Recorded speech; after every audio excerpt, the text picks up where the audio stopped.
Assalamualaikum warahmatullahi wabarakatuh. Saya Ahmad Zidan dengan NIM 199. Pasal 28E ayat 1 UUD 1945 berbunyi, setiap orang bebas memeluk agama dan beribadah menurut agamanya dan kepercayaan itu. Pasal ini merupakan jaminan fundamental bagi setiap warga negara Indonesia untuk memeluk agama dan beribadah sesuai dengan keyakinan mereka. Hal ini merupakan hak asasi manusia yang tidak dapat diganggu-gugat oleh siapapun. Pembahasan kebebasan memeluk agama. Pasal ini menegaskan bahwa setiap orang berhak untuk memilih agama yang mereka yakini, tidak ada paksaan untuk memeluk agama tertentu, dan tidak ada diskriminasi terhadap orang yang tidak beragama.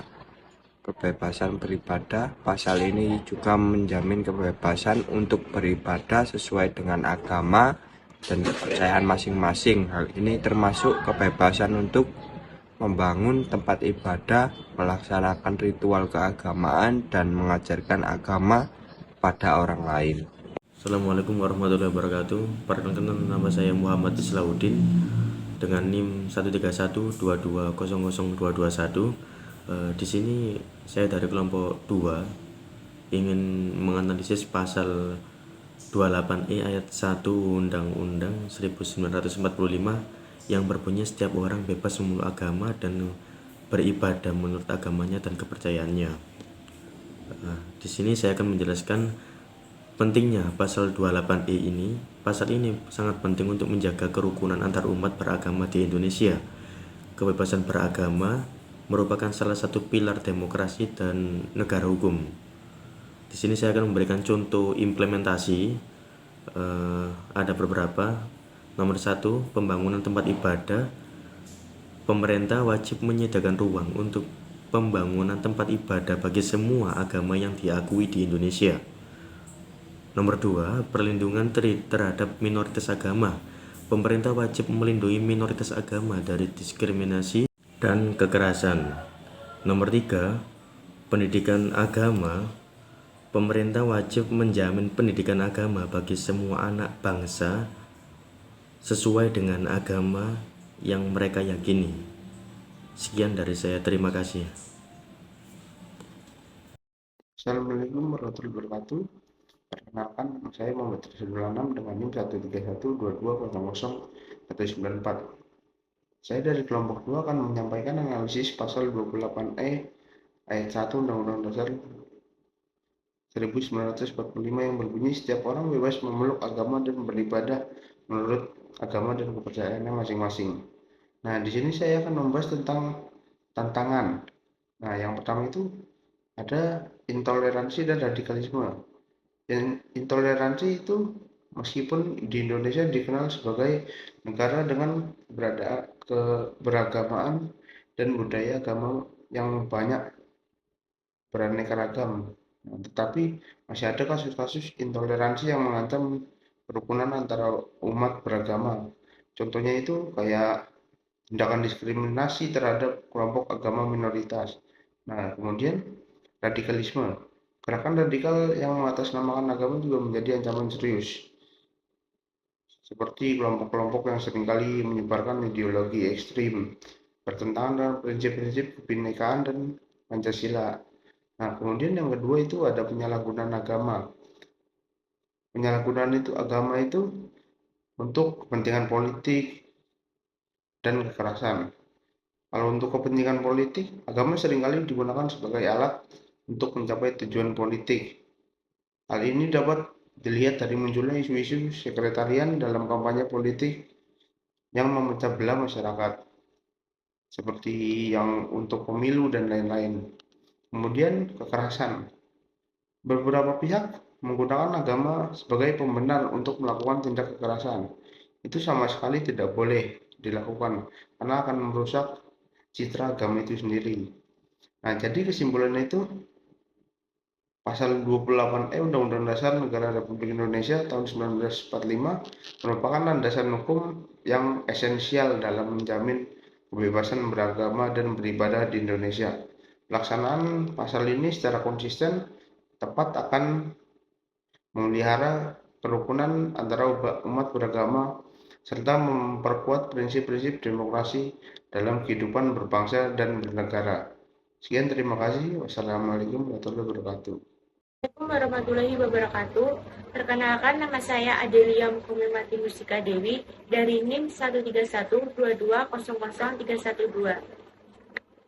Definisi KDM Pasal 1 Angka 2 UU Nomor 39 Tahun 1999 tentang Hak Asasi Manusia mendefinisikan kejahatan terhadap kemanusiaan KDM sebagai setiap perbuatan yang dilakukan dengan maksud untuk menimbulkan penderitaan secara sistematis atau meluas terhadap suatu penduduk sipil oleh alasan apapun, yang didasarkan pada diskriminasi yang dilakukan berdasarkan kebangsaan, etnis suku, agama, ras, golongan, jenis kelamin, atau kewarganegaraan tanpa memandang batas negara. Penjelasannya, yang pertama, kejahatan. Tindakan yang dilakukan dengan niat jahat dan melanggar hukum terhadap kemanusiaan, menargetkan manusia sebagai korban, bukan negara atau kelompok. Yang kedua, penderitaan. Menimbulkan rasa sakit, siksaan, ketakutan, atau kerugian secara fisik atau mental. Yang ketiga, sistematis, dilakukan dengan perencanaan, organisasi, dan pola yang berulang. Yang keempat, meluas, menimbulkan dampak yang luas terhadap sejumlah besar penduduk sipil. Yang kelima, diskriminasi, didasarkan pada kepercayaan, asal-usul, atau identitas tertentu. Yang keenam, tanpa memandang batas negara. Kejahatan ini dapat terjadi di mana saja, tidak hanya di dalam wilayah negara tertentu. Terima kasih. Assalamualaikum warahmatullahi wabarakatuh. Perkenalkan, nama saya Berliana Febia dengan NIM 13122000326. Di sini saya dari kelompok 2 kelas Hukum HAM E. Saya akan melanjutkan paparan dari kelompok saya. Terkait contoh KDM itu apa saja? Yang pertama, genosida, yang artinya pembunuhan massal terhadap suatu kelompok tertentu. Kedua, pembersihan etnis atau pengusiran paksa suatu kelompok tertentu dari wilayah mereka. Yang ketiga, perbudakan, memperbudak manusia dan memaksa mereka bekerja tanpa upah. Yang keempat, penyiksaan atau menimbulkan rasa sakit yang parah terhadap seseorang untuk tujuan tertentu. Yang kelima, kekejaman yang tidak manusiawi atau melakukan tindakan yang tidak manusiawi terhadap seseorang. Kemudian dilanjut dengan perbedaan KDM dengan pelanggaran HAM lainnya. KDM memiliki unsur-unsur yang lebih spesifik dan berat dibandingkan dengan pelanggaran HAM lainnya. KDM selalu dilakukan dengan niat untuk menimbulkan penderitaan secara sistematis atau meluas terhadap penduduk sipil. Kemudian KDM merupakan kejahatan terhadap kemanusiaan, bukan hanya terhadap negara atau kelompok. Kemudian Undang-Undang Nomor 39 Tahun 1999 tentang Hak Asasi Manusia merupakan landasan hukum utama untuk pemeriksaan, penuntutan, dan penjatuhan hukuman terhadap pelaku KDM di Indonesia.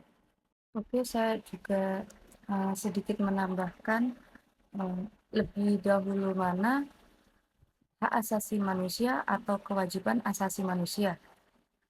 Menurut kelompok kami, lebih didahulukan hak asasi manusia daripada kewajiban asasi manusia, di mana HAM itu adalah hak dasar setiap manusia sejak lahir, memiliki hak-hak fundamental dan tidak dapat dicabut. Ini bersifat universal, artinya berlaku untuk semua orang tanpa memandang ras, agama, jenis kelamin, atau kebangsaan. Kalau HAM itu atau yang disebut dengan kewajiban asasi manusia adalah tanggung jawab. Ini merupakan kewajiban yang muncul sebagai konsekuensi dari adanya hak asasi manusia. Kita harus menghormati dan melindungi hak asasi manusia orang lain agar mereka dapat menikmati hak-haknya. Kemudian, mengapa hak asasi manusia didahulukan? Karena HAM adalah fondasi. Bayangkan, sebuah rumah hak asasi manusia seperti fondasinya, tanpa fondasi yang kokoh, bangunan tidak dapat berdiri. Demikian pula masyarakat yang adil dan sejahtera membutuhkan hak asasi manusia sebagai dasar keberadaan. Kewajiban asasi manusia bergantung pada hak asasi manusia. Kita tidak bisa menjalankan kewajiban untuk menghormati hak asasi manusia orang lain jika hak asasi manusia itu sendiri tidak diakui. Sekian penjelasan dari kelompok kami. Terima kasih. Wassalamualaikum warahmatullahi wabarakatuh.